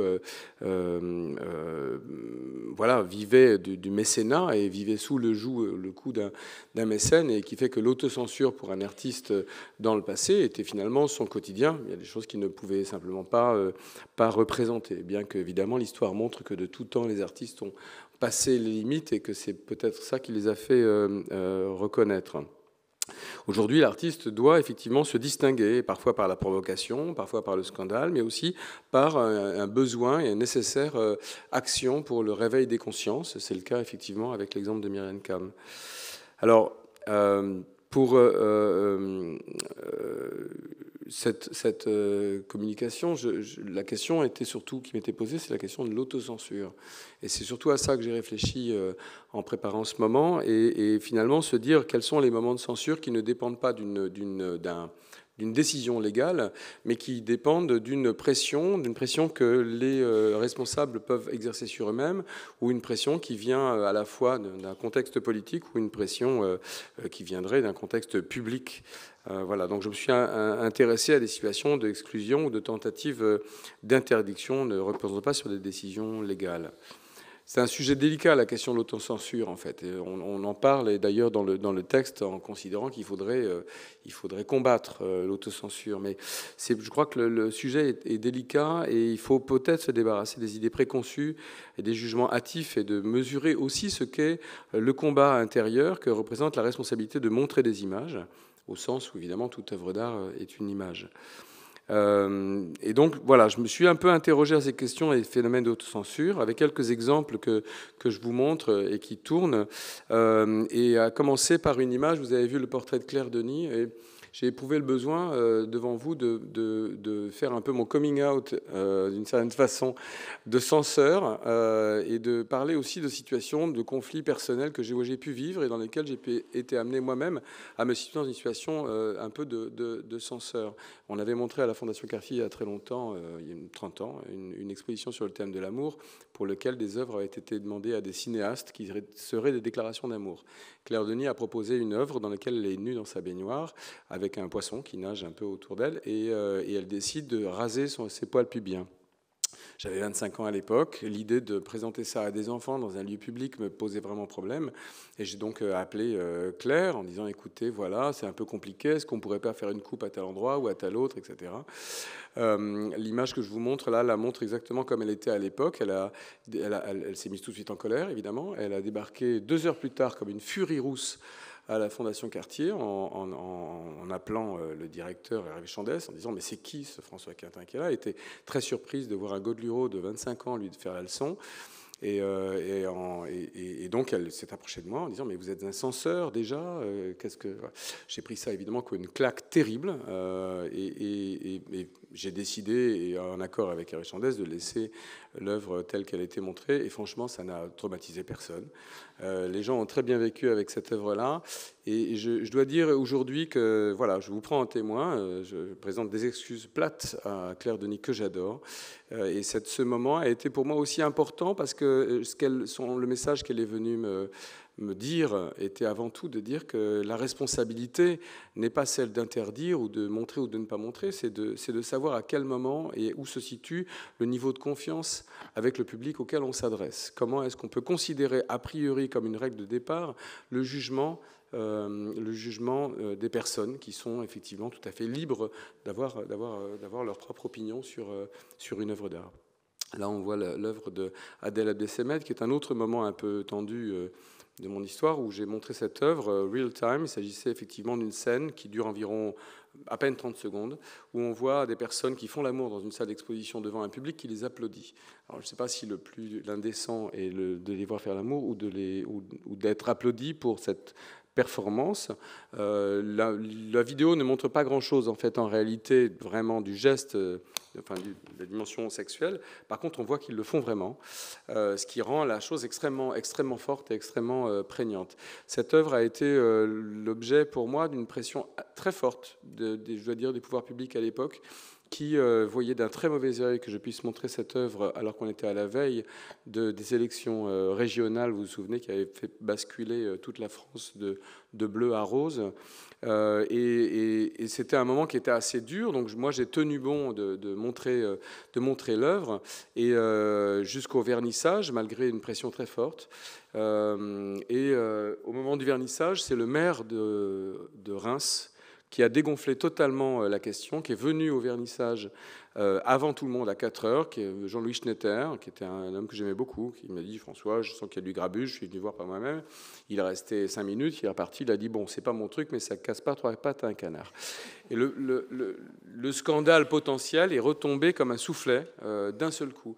Je signale ça parce que je pense que c'est important aussi de dire que la responsabilité politique, elle a aussi, et elle joue véritablement et fortement un rôle dans ces situations. Toujours est-il que j'ai donc présenté cette œuvre, mais j'ai mis une petite affiche d'interdiction aux moins de 18 ans qui m'a fait l'objet d'un tacle terrible de la part d'une journaliste, je crois que c'était Libération, en disant « mais de quel droit on interdit ?» Et de nouveau, je dois faire avant d'honorable, c'est vrai que ce n'était pas mon rôle d'interdire, et de fait, on a évidemment changé cette dimension-là en mettant plutôt un signe de prévention et en mettant quelqu'un surtout à l'entrée, de dire, bon voilà, les enfants ne sont pas forcément admis, ou en tout cas doivent être informés, les parents doivent être informés de la sensibilité de ces images. En tout cas, voilà, c'était un moment de coming out que je voulais faire, parce que je pense que c'est pas si simple cette question de censure. Effectivement, on peut être dans des situations parfois d'une pression telle qui nous oblige à prendre des décisions, et ces décisions, elles sont prises en conscience, et on peut effectivement, comme là ça a été mon cas,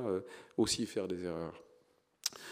Alors, d'autres exemples de censure sont intéressants à signaler. Celui du projet que Nick Van de Stieg a créé à Toulouse est assez marquant. Il s'agissait d'une exposition qui s'appelait l'œuvre collective, dont le commissaire était Pascal Pic. Le principe de cette exposition, on la voit là. Le principe de cette exposition était vraiment que, effectivement, cette œuvre collective était un lieu de débat organisé comme un jardin d'hiver.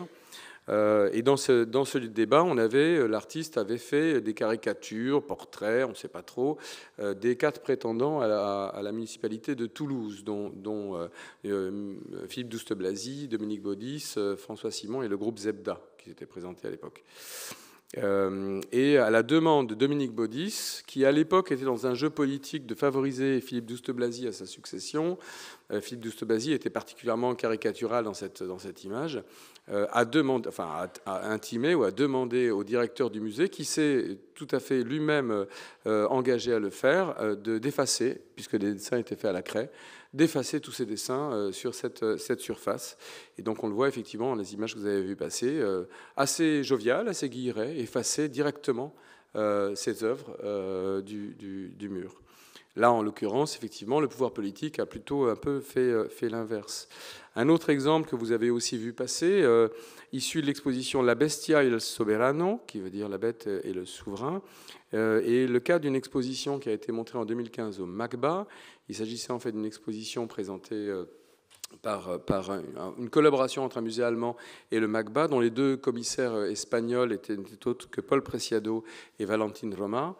Le jour du vernissage, Bartomeu Mari, qui était directeur à l'époque du MACBA, découvre une image qui était une sculpture en papier mâché, dans laquelle l'ex-roi Juan Carlos était assailli d'une façon sexuelle par l'arrière par une militante sud-américaine qui elle-même était aussi accompagnée derrière elle d'un chien, donc une sorte de scène un peu bizarre comme ça.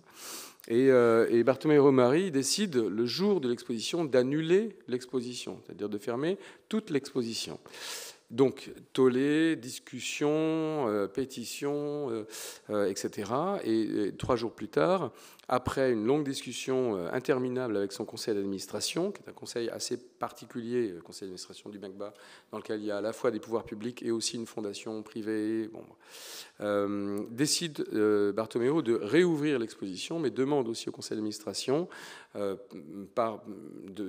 licencier les 2 commissaires dont on considère qu'ils avaient manqué de loyauté vis-à-vis du directeur. Et lui-même pose sa démission. Voilà.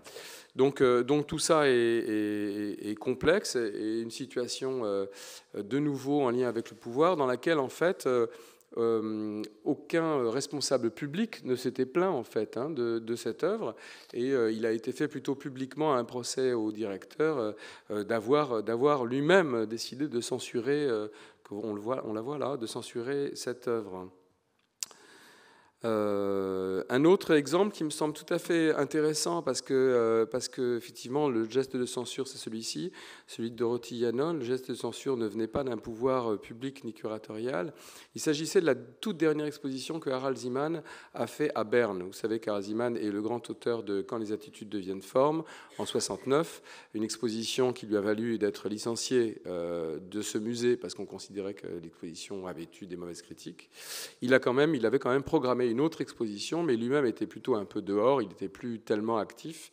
Et à l'époque, il avait fait un projet, comme des projets qu'il aimait bien, d'inviter des artistes à eux-mêmes inviter d'autres artistes. Et donc il invite Dieter Roth, qui décide d'inviter sa compagne de l'époque, Dorothy Yannon, a présenté son œuvre. Dorothy Yannon donc, présente un ensemble de dessins qui racontent leur vie commune et qui la racontent de façon très ouverte, qui la raconte comme une femme libre qui vit pleinement et tout à fait librement sa sexualité avec l'homme qu'elle aime, qu'elle décrit, comme vous avez pu le voir, sans phare et avec beaucoup d'humour. Et il y a eu donc un tollé au moment du prévernissage de la part des autres artistes qui ont considéré que cette présentation était absolument insupportable et qu'il fallait le retirer. Et donc, ce sont les artistes de l'exposition qui sont montés au créneau auprès du président de la Kunsthalle de Berne, Harald Zeeman n'étant plus vraiment là, et le président de la Kunsthalle de Berne décide de décrocher les œuvres de Dorothy Yannon. Et Dieter Roth, de fait, décide de décrocher lui-même ses propres œuvres de l'exposition. À la suite de quoi, elle a réalisé ce très très joli livre qui est toujours réédité, qui s'appelle The Story of Berne, dans lequel elle raconte et elle montre tous ces artistes qu'elle désigne comme ça, et qu'elle montre, c'est assez beau d'ailleurs, avec un costume bien propre comme ça, mais un petit zizi qui dépasse, pour bien montrer que voilà. Et c'est un très joli livre qui parle aussi au fond de cette question, je trouve assez complexe en fait de la censure, et une censure exercée là en l'occurrence par des artistes qui refusaient de voir simplement une femme parler librement de sa sexualité. Alors, Présumé innocent, tu en as parlé, je ne vais pas revenir trop dans le détail.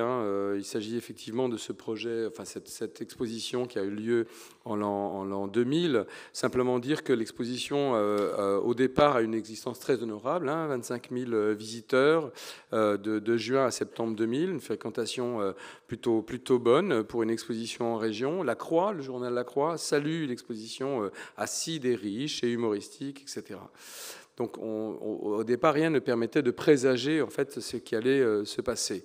On trouve dans l'exposition des célébrités comme Nan Goldin, Claude Lévesque, Cindy Sherman, Ugo Rondinone. Alors, Ugo Rondinone, vous l'avez vu, mettait en scène des enfants et des animaux avec des sexes humains dans des situations plus que équivoques.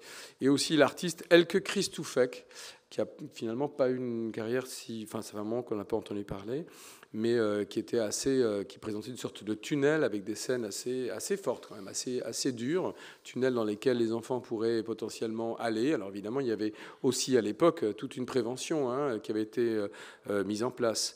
Et aussi Gary Gross, qui est l'auteur de ce fameux portrait de Brooke Shields, adolescente nue dans la baignoire, maquillée.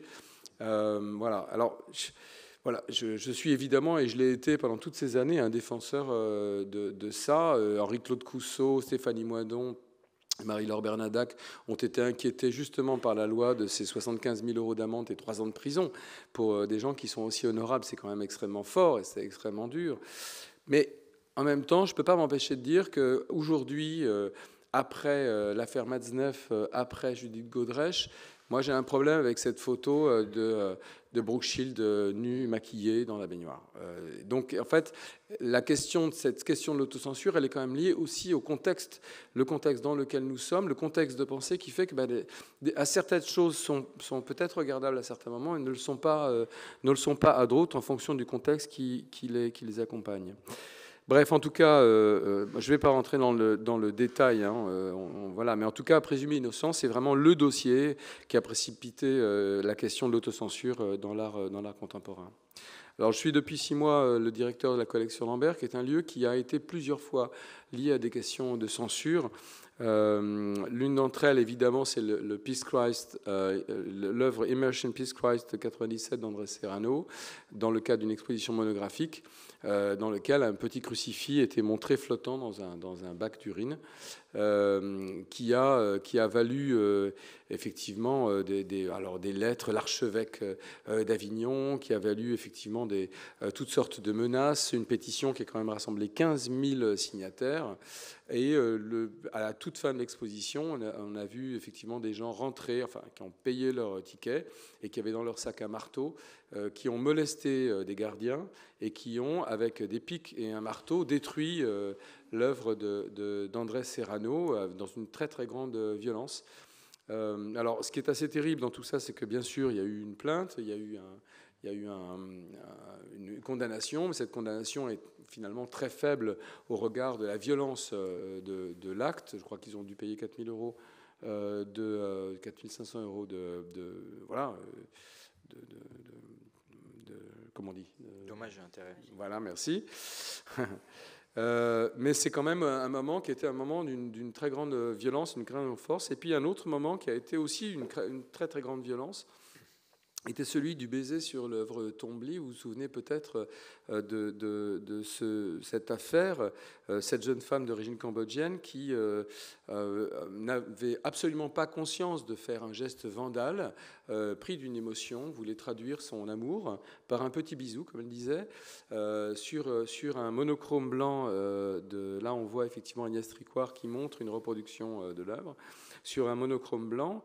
Alors, évidemment, cette personne n'avait pas conscience de faire un geste qui est aussi fort que celui de briser l'urinoir de Marcel Duchamp avec un marteau ou de lancer un pavé sur la Joconde, comme ça s'est passé dans les années 50. Cependant, voilà, c'est aussi difficile de restaurer un coup de poing qu'un baiser, disait Agnès Tricoire, l'avocate, et qui faisait d'ailleurs allusion à la dégradation d'un tableau de Claude Monet sur le pont d'Argenteuil, dans les mêmes jours au musée d'Orsay, par une bande de 5 personnes éméchées et qui avaient commis une effraction. Bref, en tout cas, c'est vraiment un geste qui pose aussi la question vis-à-vis de l'art, bizarrement, du consentement, en fait, puisque l'œuvre d'art, elle est le témoignage d'un artiste et que, de fait, elle se pose comme étant l'expression elle-même de l'artiste. Si on veut embrasser une œuvre d'un artiste et laisser une trace indélébile, en fait, ça pose véritablement la question du consentement, ce qui a fait dire à Éric Bézil à l'époque, en fait, c'était une situation de viol, parole qu'il a regrettée par la suite parce que la coupable est une jeune femme d'origine cambodgienne qui elle-même avait subi des viols dans son enfance. Et de fait, il y a toute cette dimension qui est quand même extrêmement compliquée à prendre en compte. Cependant, évidemment, quand on lit la presse, eh bien, on a beaucoup de sympathie pour cette jeune femme et pour son geste. Alors, le tableau a été restauré. Ça a été un énorme travail. Ça a été très compliqué parce que le rouge à lèvres, c'est vraiment complexe. Et il se trouve qu'une œuvre de Robert Treiman avait subi le même sort. Le tableau avait été restauré, mais en fait, avec les années, la marque est réapparue. Donc c'est potentiellement un geste qui aurait des conséquences définitives. Voilà. Et enfin, et on en arrive à ce sujet effectivement que tu avais évoqué, la question Claude Lévesque, qui est évidemment une question de fond. Donc, la collection Lambert a montré très longtemps, depuis sa création en 2000, une œuvre qui s'appelle J'ai rêvé d'un autre monde, l'œuvre créée en 2000, un peu après l'ouverture. Il s'agissait, vous en souvenez peut-être, d'une sorte de long fil de néon rouge qui traverse dans un espace un peu enfumé, comme ça, les combles de l'hôtel de Caumont à Avignon. Là, vous allez voir les images de ça. Alors, à l'heure actuelle, Claude Lévesque est mis en examen depuis mars 23, puisque à la suite de tous les articles qui sont parus sur, et notamment de la plainte déposée par Laurent Follon, l'artiste, mais évidemment qui était prescrite. Il y a eu beaucoup de littérature, d'articles, etc. Mais en mars 23, une nouvelle plainte a été posée et qui, elle, n'est pas prescrite. Et donc aujourd'hui, l'artiste est toujours sur le coup d'un examen. Et de fait, la présomption, il bénéficie toujours de la présomption d'innocence. Je pense que c'est important de le rappeler parce que ça suppose qu'à ce stade, aujourd'hui, de la position qu'on pourrait avoir, eh bien, tout un chacun est libre de son opinion et tout un chacun est aussi potentiellement libre de changer d'avis au moment où la décision de justice est rendue. Voilà, donc on est encore aujourd'hui dans cette sorte d'entre-deux qui a amené pendant toutes ces années des responsables d'institutions à vraiment se poser plein de questions. Donc les uns, par exemple, à Fontevraud, on en parlait tout à l'heure, où il y a une très grande installation. Le directeur, il y a quelques années, en tout cas, au moment où l'affaire a surgi, a déclaré très clairement qu'il laisserait l'œuvre visible et qu'il ne la retirerait pas. Après, là encore, la question du contexte est une question qui est vraiment complexe. Le CNAP, le Centre national d'art contemporain, possède notamment parmi les œuvres de Claude Lévesque, il y en a plusieurs, des œuvres dans lesquelles on voit deux jeunes garçons avec des photographies qui s'intitulent Souvenirs du Cambodge ou Vacances au Cambodge, ce qui est quand même un peu compliqué. En tout cas, ce qui peut prêter à plein d'interprétations. Et on voit deux jeunes garçons torse nu avec un pantalon assez léger, filmés d'en bas, danser sur une table. D'ailleurs, je crois que ces deux jeunes garçons, c'est Laurent Follon et son frère qui, depuis d'ailleurs, s'est suicidé. Donc ce sont des œuvres qui sont évidemment d'une très très grande ambiguïté et qu'on ne peut plus regarder aujourd'hui comme simplement une évocation légère d'un homme qui avait une fascination esthétique pour la jeunesse. De fait, évidemment, Béatrice Salmon a pris la parole tout de suite en considérant que ces œuvres, qui n'avaient d'ailleurs jamais été montrées, resteraient dans la collection, mais ne seraient montrées que comme pièces à conviction ou pour des chercheurs potentiellement, mais ne feraient plus l'objet d'une présentation publique. Et puis il y a l'affaire effectivement de la grande confusion autour de ce grand néon, une sorte de grand hula-hoop bleu à Montreuil, le Modern Dance, dans lequel une partie de la population n'a pas compris pourquoi on avait éteint ces néons, parce que ça participait d'une sorte d'allégresse de la ville, comme ça, et les habitants se l'étaient parfaitement approprié.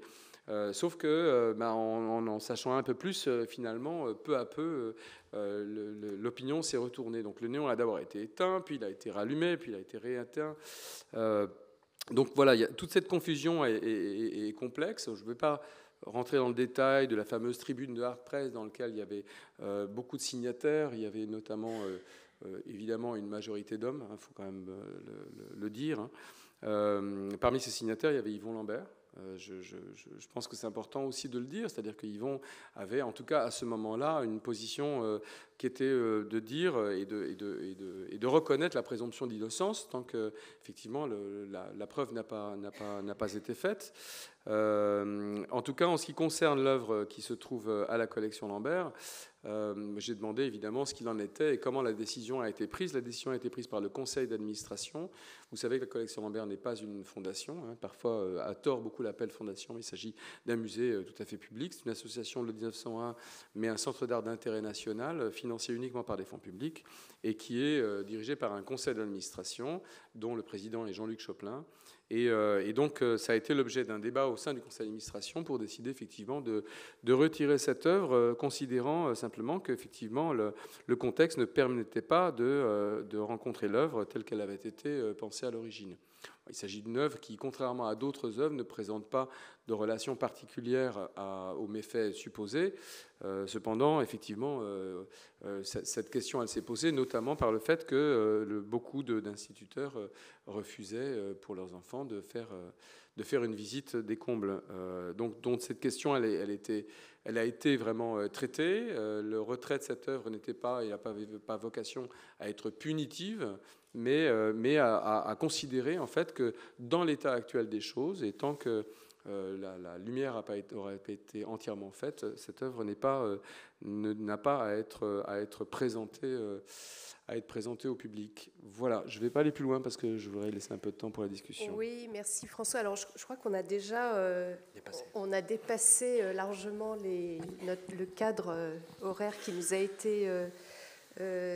été confié. Je voulais en tout cas te remercier parce que je crois qu'avec en tout cas cette présentation et je dirais la présentation de cette table ronde, je crois qu'on a vraiment balayé beaucoup de cas qui mettent en jeu beaucoup de situations à la fois différentes avec des structures quand même assez intéressantes. Je dirais juste une chose, c'est vrai que tu parles de la responsabilité, d'un regard qui change aujourd'hui sur des œuvres qui pourraient mettre mal à l'aise par rapport, que ce soit par rapport à la question du statut des femmes ou du statut des enfants, etc. Mais ce que l'on voit dans la plupart des cas, c'est que, en général, je dirais la censure exercée de manière autoritaire par soit un geste juridique, d'attaque juridique, ou soit par un geste, pour aller encore plus loin, par un geste de destruction de l'œuvre, est souvent le fait d'une concertation et d'une action politique et militante de manière très claire. Voilà, donc je suis désolée, je regarde Philippe qui est l'organisateur. Est-ce qu'on a quand même un petit quart d'heure pour au moins engager une conversation avec la salle et est-ce que vous avez des questions? Est-ce que vous voulez réagir?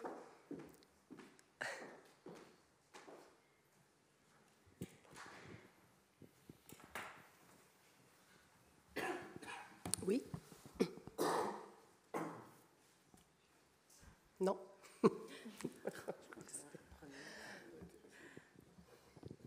Je vais me lancer. Merci beaucoup pour vos présentations.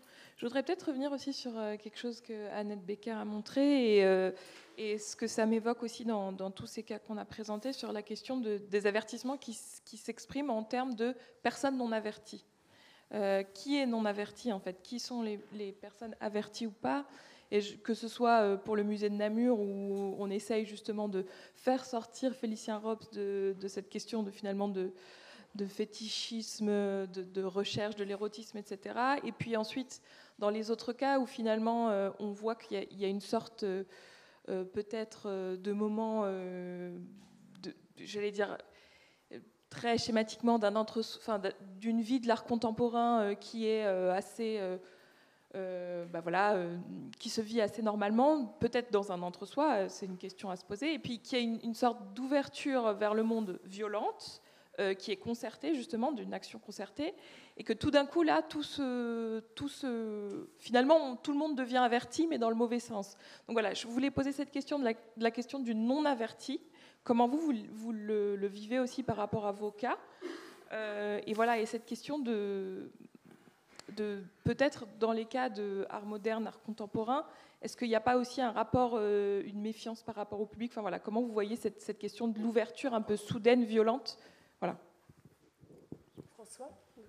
Oui, je veux bien essayer de répondre à cette question. C'est compliqué, mais j'aime beaucoup cette idée de non-averti. J'aime bien ça, finalement, parce qu'on est tous des non-avertis, en fait, au fond. Ce que défend notamment Agnès Tricouart, que j'ai cité plusieurs fois, c'est vraiment la question, finalement, du bien fondé de l'opinion et du jugement de chacun, et le fait qu'il s'instaure a priori entre l'artiste et son regardeur une relation qui doit être une relation de confiance. C'est-à-dire, effectivement, les artistes nous amènent parfois à recevoir comme un choc les œuvres qui sont montrées, mais les artistes le font aussi parce qu'ils ont eux-mêmes et témoignent dans leur art d'une conscience, effectivement, de la réalité de ça.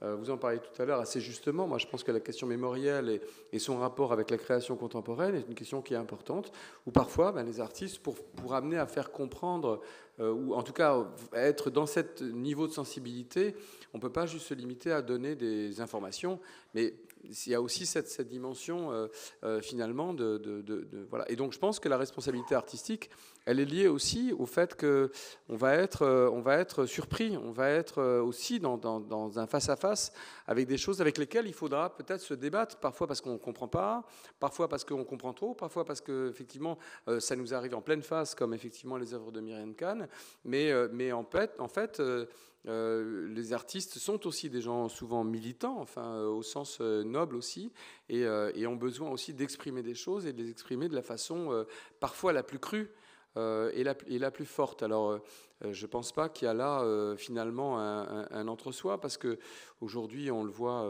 finalement l'art, et j'espère que ça va continuer, rentre vraiment aussi dans une pratique. Il y a 6 millions de personnes qui vont au Centre Pompidou tous les ans. Enfin, je veux dire, c'est quand même quelque chose qui existe aujourd'hui. Et puis la multiplication des FRAC et des centres d'art dans les 40 dernières années ont fait que finalement aujourd'hui, quel gamin n'a pas été avec sa classe au FRAC pour voir des choses qu'il n'avait jamais vues. Donc je crois qu'il y a quand même aussi une familiarité publique qui s'est faite sur l'art contemporain qui n'est pas la même que celle d'il y a 40 ans. Mais après, moi je crois que la question de la confiance est finalement le mot qu'il faudrait retenir de tout ça. La confiance dans l'art, la confiance dans l'artiste, la confiance dans ses capacités à porter une adresse à la fois à ses contemporains et à sa postérité. Cette question de confiance, je pense qu'elle est vraiment importante. Et je voudrais signaler simplement, pour reparler de la question mémorielle aussi, demain matin, je crois qu'il y a Dominique Taffin qui vient parler. Je ne sais pas si elle en parlera, mais j'ai suivi assez douloureusement le fait que il y avait un projet de mémorial des victimes de l'esclavage qui devait prendre place aux Tuileries et qui n'a jamais pris place parce qu'une association qui faisait partie en fait du comité n'a jamais arrivé à concevoir que des artistes puissent prendre en charge cette dimension-là. Et ils avaient une idée très précise de ce qu'ils voulaient. Et à partir du moment où ça sortait de cette idée précise, donc ils ont fait et opéré un blocage, considérant que en fait, seule la dimension mémorielle devait être prise en compte et non pas la dimension de création. Et donc il y a un geste de confiance là qui ne s'est pas fait vis-à-vis de la création contemporaine. Moi, personnellement, je le regrette amèrement. Voilà. Oui, Véronique. Oui. Juste par rapport aux avertissements, nous, au musée, on n'en a jamais mis. On n'a jamais mis de phrase d'avertissement. Par contre, on a fait beaucoup d'expositions à l'étranger, monographiques. Et là, on a observé quand même que tous nos collègues étrangers préféraient placer des avertissements. On estime aussi que le fait que les gens viennent au musée Félicien Rops, qui payent leur billet d'entrée, que le personnel d'accueil leur explique la manière dont les thèmes sont exposés, organisés, c'est déjà un contrat en fait un peu implicite entre l'institution et le visiteur. Et on a eu, je travaille au musée Rops depuis mai 1997, donc ça fait déjà beaucoup d'années que je vois le public évoluer, mais on ne sait jamais ce qui peut arriver. Hein. Mais c'est vrai que pour le moment, on n'a jamais dû gérer des situations de gens offusqués ou pour le moment, voilà. Non, je crois que le terme de confiance est très important. Quand j'évoquais cette question, la question de l'exposition Guston, c'est typiquement cette question qui était au centre. C'est-à-dire que d'aller au-devant, les professionnels des musées sont allés au-devant de l'idée que le public n'était pas en capacité de comprendre l'œuvre d'un artiste, qui est quand même une manière de ne pas considérer en fait ce public. C'est une vision très condescendante en fait du public. Je pense que c'est très important et je crois que c'est quelque chose qui est assez partagé par nos collègues français, de considérer le public comme un alter ego et donc de s'adresser à lui comme on s'adresserait à soi-même face à une œuvre. Et je crois que cette qualité de la médiation, parce qu'on en a finalement assez peu parlé, mais vous en parlerez sans doute plus tard au cours de cette journée, je crois qu'il est très important d'avoir une approche de la médiation extrêmement exigeante et d'un très bon niveau, parce qu'il faut considérer le public au même niveau que soi. Et ça me semble absolument nécessaire. Ce que je voulais rajouter par rapport à monsieur, mais ça rejoint parce que j'ai vu l'exposition Gaston à Washington, qui est absolument remarquable. Et il y a un tout petit avis au début, et ensuite le public, et personne ne sait qu'il y a eu 3 ans de négociations. Mais elle est ouverte comme une exposition normale désormais. Pas le cas à Boston et... Oui, mais à Washington, à la National Gallery, absolument aucun, hein, pas le moindre problème. Et c'est justement là-dessus que je voulais dire, vous avez parlé de confiance, moi je parlerai de confiance, et je suis absolument d'accord avec tout ce que vous avez dit, mais il y a aussi de la malveillance. Je prendrai l'exemple de Myriam Khan, que j'adore comme artiste et que je connais bien. Ses œuvres sur Auschwitz, qui étaient dans votre exposition, qui sont quand même très saisissantes, et personne n'en a dit un mot. Ils n'ont même pas compris que c'était Auschwitz, parce que comme il n'y a pas de cartel, comme vous l'avez rappelé, il fallait vraiment un spécialiste de Myriam Khan pour comprendre que c'était des œuvres sur Auschwitz. Il y aurait eu la même malveillance des gens qui auraient dit « mais comment elle ose montrer Auschwitz comme ça ?» Vous aviez le même cirque. Et donc, je crois qu'il faut créer la confiance, mais que malheureusement, face aux malveillances, on ne peut pas faire grand-chose. Et là, on a des militants professionnels, comme vous l'avez bien montré. Peut-être sur cette question de la malveillance, c'est tout à fait juste. Hein. Il y a une pièce entière, parce que là, on a parlé de ce tableau, mais il y a une pièce entière consacrée à Boutcha, par ailleurs, hein, qui sont des nouvelles œuvres qui sont encore pires, si je puis dire, encore plus violentes que celles qu'on a vues. Personne ne s'en est préoccupé. Il y a la malveillance. Il y a aussi quand même, je tiens à rappeler, je vais faire un peu de latin, mais que curateur, curatrice, c'est quand même l'idée de prendre soin. Je pense qu'il y a aussi, je ne vais pas sortir les gros mots, mais la question des droits culturels, elle a un lien avec le sujet aussi. C'est-à-dire qu'on arrive aussi à un moment dans l'histoire de nos institutions où on doit faire aussi plus attention à tout un tas de revendications qu'on n'écoutait pas jusqu'à maintenant et auxquelles on doit aussi s'ouvrir pour ne pas commettre, alors là c'est pas vraiment seulement dans l'exposition, c'est dans nos manières de faire, ne pas commettre des violences qu'on a beaucoup commises. Mais voilà, je pense que c'est des violences, y compris curatoriales, hein, mais c'est aussi important ça, c'est-à-dire qu'il existe aujourd'hui des revendications qu'on n'écoutait pas avant, du coup qu'on entendait moins, parce qu'on ne les écoutait pas, et qui du coup sont importantes aussi pour les institutions, dans l'appréhension de la réception possible des expositions qui sont présentées. Voilà. Je voudrais juste dire un tout petit mot, c'est sur la question de la réception. Il y a aussi la question de la responsabilité des pouvoirs publics. Je disais tout à l'heure, par exemple, que cette exposition de l'Abdelsemed, finalement, s'était ouverte sans problème parce qu'un maire avait effectivement été apparu et qu'il avait fait taire toute forme de... Voilà. Présumé innocent, c'est l'inverse qui s'est passé. Alain Juppé a demandé à ce que son nom soit retiré du carton et a prétexté un voyage au Japon, je ne sais pas quoi, pour ne surtout pas apparaître et ne pas être présent au moment du... Voilà. Et ça a été déclencheur. C'est-à-dire que la porte est ouverte et c'est une petite association d'Agen qui a porté plainte, dont la personne qu'on voit dans PowerPoint n'est pas allée voir l'exposition seulement. Et donc les choses se sont construites comme ça. Donc la question aussi de la responsabilité des pouvoirs publics à ce moment-là et sa capacité à protéger est aussi importante.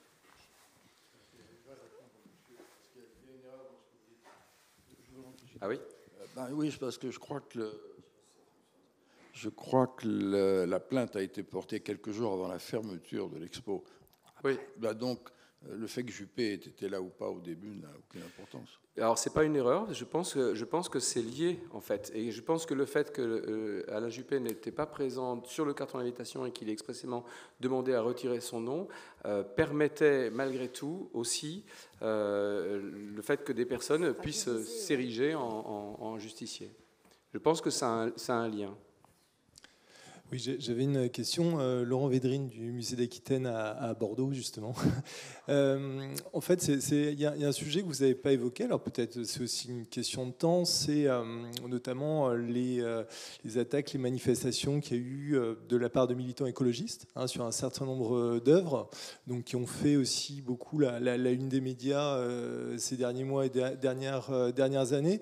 Peut-être que il y a la question des objets sensibles, en fait, on se rend compte que tout est sensible, où tout peut le devenir, à la fois par rapport à des questions effectivement de contexte, par rapport aussi à des questions liées aux réseaux sociaux, à la question, la volonté de mettre en image et de construire un récit militant de telle ou telle manière.